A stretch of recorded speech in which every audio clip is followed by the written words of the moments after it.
अस्सलामुअलैकुम, बोलिए खुशामदीद। मैं हूं शर्जील अरशद और मैं हूं महरुख शहरियार। हेडलाइंस आप मुलाहिजा कर चुके हैं। बुलेटिन का बाकायदा आगाज करेंगे और सबसे पहले आपको बताएंगे अली अमीन गंडापुर के ड्रामे 8 घंटे के लिए गायब हो गए, मोबाइल भी बंद कर दिया और साथियों ने इस हवाले से अफवाहें उड़ाना शुरू कर दी। और फिर अली अमीन गंडापुर पुरअसरार गुमशुदगी के बाद वजीर आला हाउस पेशावर पहुंच गए। इतनी देर वो कहाँ रहे? मोबाइल क्यों बंद रहा? पार्टी के बड़ों तक को कुछ खबर क्यों ना थी? सिक्योरिटी अमले से भी राब्ता क्यों नहीं हो पा रहा था? सवाल तो बनते हैं। एक सूबे का वजीर आला 8 घंटे तक गायब, पार्टी के लोग तक लॉयल। और फिर खबर ये आई कि अली अमीन गंडापुर वजीर आला हाउस पेशावर पहुंच चुके। पार्टी के लोगों ने कहा वजीर आला की सरकारी हुक्काम से लंबी मुलाकातें रही, सूबे में अमन अमान की सूरत हाल पर बातें हुई। मोबाइल फोन इसलिए बंद रहे कि जहां वो थे वहां जैमर्स लगे हुए थे, जबकि इससे कबल पीटीआई वाले ही अली अमीन गंडापुर की गिरफ्तारी का खदशा जाहिर कर रहे थे। बैरिस्टर सैफ वफाकी हुकूमत से पूछ रहे थे कि अली अमीन गंडापुर कहाँ है। कायद हिज़्ब इख्तिलाफ उमर अयूब का कहना था कि अली अमीन गंडापुर से राब्ता खत्म हो चुका, उनके फोन बंद है, सिक्योरिटी अमले से भी राब्ता नहीं हो पा रहा और हुकूमत ने उन्हें चाय पर बुलाया है। यहाँ तक के अली अमीन की बादियाबी के लिए हाई कोर्ट में पिटीशन तक दायर करने का फैसला कर लिया गया था। इस्लामाबाद पुलिस ने पाकिस्तान तहरीक इंसाफ के खिलाफ ऑपरेशन के दौरान बड़ी तादाद में पार्टी रहनुमाओं को गिरफ्तार कर लिया। पीटीआई रहनुमा पार्लियामेंट हाउस में पनाह लिए हुए थे। गिरफ्तार रहनुमाओं में अरकान कौमी असेंबली भी शामिल हैं, जबकि गिरफ्तारी के डर से छुपने वाले वजीर आला खैबर पख्तूनख्वा अली अमीन गंडापुर काफिले के हमरा 8 घंटे के बाद पेशावर में नमूदार हो गए। अपडेट कर रहे हैं आपको, इस्लामाबाद पुलिस ने पाकिस्तान तहरीक इंसाफ के खिलाफ ऑपरेशन के दौरान बड़ी तादाद में पार्टी रहनुमाओं को गिरफ्तार किया और पीटीआई रहनुमा पार्लियामेंट हाउस में उस वक्त पनाह लिए हुए थे जब ये तमाम सूरत हाल बनी। गिरफ्तार रहनुमाओं में अरकान कौमी असेंबली भी शामिल है, जबकि गिरफ्तारी के डर से छुपने वाले वजीर आला खैबर पख्तूनख्वा अली अमीन गंडापुर बताया जा रहा है कि 8 घंटे तक बिल्कुल मंजर आम से गायब रहे, मोबाइल फोन्स उनके बंद रहे, सिक्योरिटी अमले से उनकी कोई बातचीत नहीं हुई। लेकिन उसके बाद फिर हमने देखा कि अचानक पेशावर में नमूदार हो गए। वो आए, उन्होंने मोबाइल मांगा और तहवील में ले लिया। पीटीआई रहनुमा शुएब शाहीन ने बचाने की बहुत कोशिश की, मगर मोबाइल न बच सका और सब हिरासत में ले लिए गए। कब क्या हुआ, सीसीटीवी फुटेज सामने आ गई है। पीटीआई रहनुमा शुएब शाहीन की गिरफ्तारी का मंजर। एसएचओ रमना नफरी के साथ उनके दफ्तर पहुंचे, मोबाइल मांगा मगर उन्होंने ना दिया, बल्कि अंदरूनी कमरे से मदद के लिए आने वाले स्टाफ की जानिब उछाल दिया, मगर फिर भी धर लिया गया और साथ शुएब शाहीन भी हिरासत में ले लिए गए। कवानीन की खिलाफ वर्जी। इस्लामाबाद पुलिस ने वज़ीर आला अली अमीन गंडापुर के खिलाफ मुकदमा दर्ज कर लिया। दीगर रहनुमाओं के खिलाफ भी कानूनी कार्रवाई होगी। अली अमीन गंडापुर के खिलाफ थाना संजानी में जलसा और जलसे के खिलाफ कार्रवाई, खिलाफ वर्जी और रियासत के खिलाफ तकरीरों पर पर्चा काटा गया। मुकदमे में ज़िला इंतज़ामी के अफसर को हब्स बेजा में रखने की दिफात शामिल हैं। पार्टी चेयरमैन बैरिस्टर गौहर और शेर अफजल मरवत को पार्लियामान के बाहर से गिरफ्तार किया गया। शुएब शाहीन को भी हिरासत में ले लिया गया। पीटीआई रहनुमाओं के खिलाफ मुकदमात 3 थानों में दर्ज किए गए। कार सरकार में मुदाखलत और दफ़ा 144 की खिलाफ वर्जी की दिफात शामिल हैं।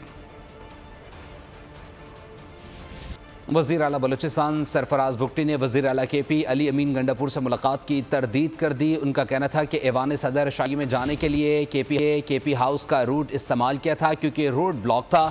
बलूचिस्तान हाउस और केपी हाउस आमने सामने ही हैं। में नाजेबा जबान के इस्तेमाल की शदीद मजम्मत कर दी है। शहबाज शरीफ ने वज़ीर आला खैबर पख्तूनख्वा अली अमीन गंडापुर को तनकीद का निशाना बनाते हुए कहा कि एक सियासी जमात के जलसे में गैर पार्लिमानी जबान का इस्तेमाल किया गया, जिसकी जितनी भी मजम्मत की जाए कम है। अली अमीन गंडापुर ने 15 दिन की भड़क मारी थी। एक दिन गुजर चुका है। वज़ीर दिफा ख्वाजा आसिफ ने काउंटडाउन शुरू कर दिया है। तंज किया कि सुना है कि उन्होंने लश्कर लेकर आना था और सारे ही छुप गए हैं, असेंबली से बाहर नहीं आ रहे। सियासी वर्कर तो दलेरी से गिरफ्तारी देते हैं।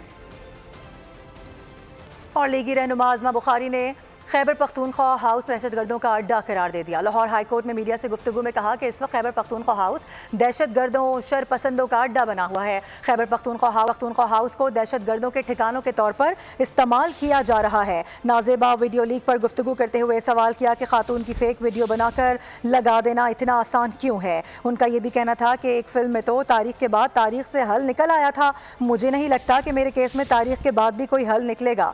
वज़ीर इत्तलात पंजाब के मुताबिक उनका केस किसी एक शख्स के बारे में नहीं बल्कि एक पॉलिसी के बारे में है जिन अकाउंट से ये सब अपलोड होता है।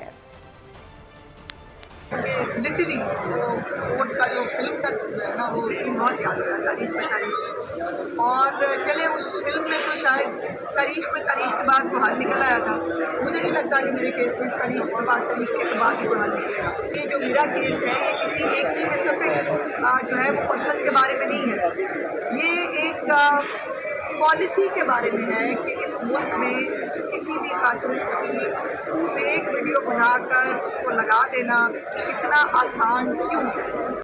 और बात कर ली जाए अवामी मसाइल से मुताल्लिक, कराची की सड़कें तो ख़राब हैं ही, रही सही कसर ट्रैफिक जाम पूरी कर देता है। सुबह हो या शाम या फिर हो रात के औकात, आए दिन शहर में ट्रैफिक जाम मामूल बन चुका है। सुबह जैम, शाम को भी जैम। कराची के बड़े मसाइल में से एक बड़ा मसला है ट्रैफिक जैम। शहरी सुबह सवेरे घर से निकलते हैं, लेकिन शहर के बीचों बीच पहुंचकर गाड़ियां खड़ी कर देते हैं, क्योंकि गाड़ियां आगे बढ़ती ही नहीं। आगे क्या हो रहा है ये भी किसी को नहीं मालूम। क्या जौहर चौरंगी, क्या सदर, क्या शार फैसल, क्या लियाकताबाद और क्या कोरंगी, जहाँ देखो हर तरफ का बस यही मसला है, ट्रैफिक जैम। सिग्नल बंद हो या खराब, ट्रैफिक जैम का सामना करना तो कराची वालों की किस्मत बन चुका है। शहरी बस यही दुआ करते हैं कि जल्द उनकी इस ट्रैफिक जैम से जान छूट जाए। और ये कहने में कोई मुज़ायका नहीं कि कराची में हर मसले का असर ट्रैफिक पर आता है। शहर के किसी एक हिस्से में एहतजाज हो तो पूरा शहर पैक हो जाता है, कहीं कोई हादसा हो जाए तो शहर बंद कर दिया जाता है। सुबह हो या शाम का वक्त बस शहरियों का सामना होता है तो सिर्फ और सिर्फ ट्रैफिक जैम से। आज भी शहर में ऐसी ही कोई सूरत हाल थी। मजीद बता रहे हैं इस हवाले से खुर्रम गुलजार। जी खुर्रम, बताइए।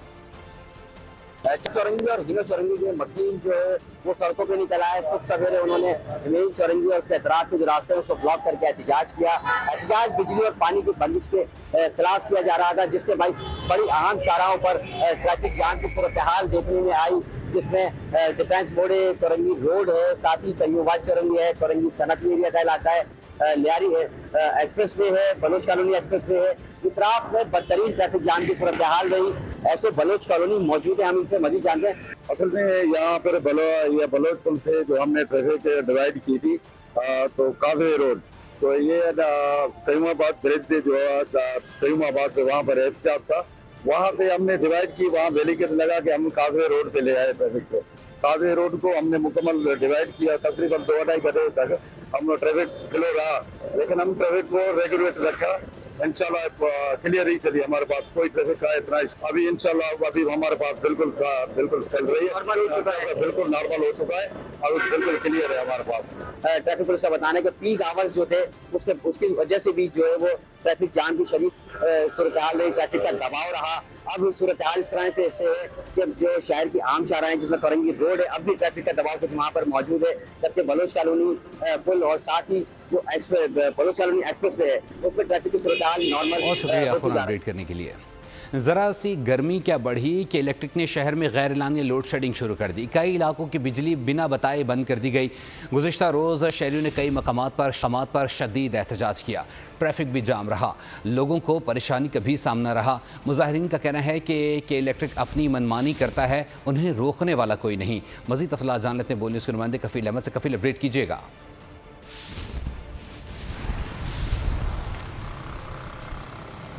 देखिए, कराची में जो है वो गर्मी की शिद्दत के साथ एक बार फिर बदतरीन लोड शेडिंग इस वक्त जारी है। अगर हम बात कर ले लांडी, मलीर, शाह फैसल, बल्दिया साइड और उनकी मेट्रोवेल, सुरजानी, ये वो इलाके के जहाँ रोज़ाना की बुनियाद पर जो है वो बदतरीन लोड शेडिंग हो रही है। और मैं आपको बताऊँ कि लोड शेडिंग बढ़ने के बायस मुख्तलिफ इलाकों में 4 से 5 रोज़ से एहतजाजी मुजाहरे हैं, जिसमें उसमें पानी है और बिजली स्पेशली जो है अगर हम बात करें तो वहाँ पर गुज़िश्ता रोज़ भी मारीपुर के इलाकों में जो है वो बदतरीन एहतजाज किया गया था। आज सुबह से जो है वो कुरंगी के इलाके में एहतजाज किया गया जिसके बायस से ट्रैफिक जाम रहा। वहाँ पर जो है वो बताया जाता है कि 24 घंटे में से महज सिर्फ जो है वो अगर हम बात कर लें 4 से 5 घंटे की बिजली अवेलेबल है और बदतरीन जो है वो लोड शेडिंग की जा रही है। अभी भी मैं सब मौजूद हूँ। अगर हम बात कर लें लाइंज एरिया, जहाँ के मकीनों का ये दावा है कि वहाँ 24 में से सिर्फ 6 घंटे बिजली अवेलेबल होती है, बाकी घंटे बिजली नहीं होती। तो ये तमाम सूरत हाल है।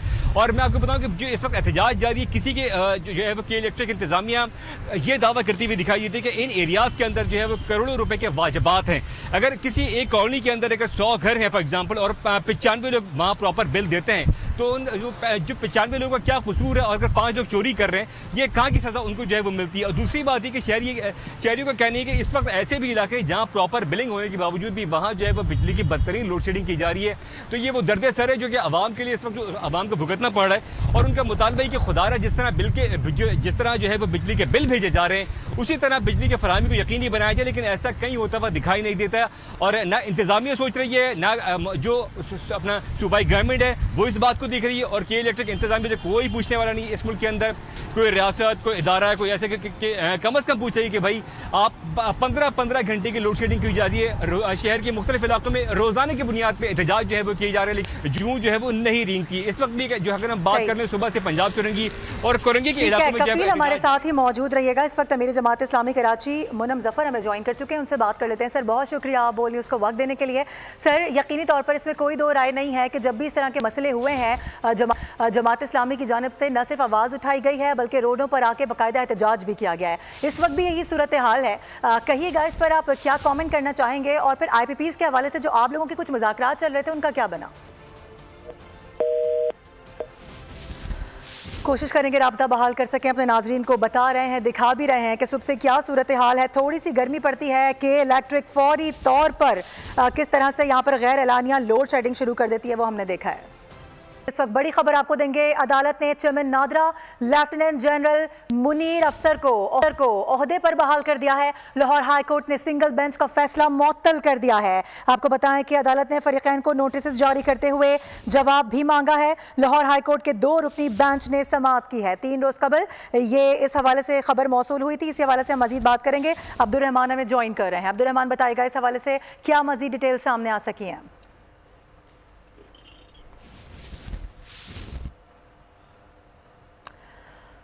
कोशिश करेंगे अपने नाजरीन को ये भी बताएं, इस हवाले से बात भी करें। अभी आपको एक बार फिर से बताएंगे कि अदालत ने chairman NADRA lieutenant general Munir अफसर को ओहदे पर बहाल कर दिया है। सब्सक्राइब करें और बेल दबाएं ताकि कोई खबर रह न जाए।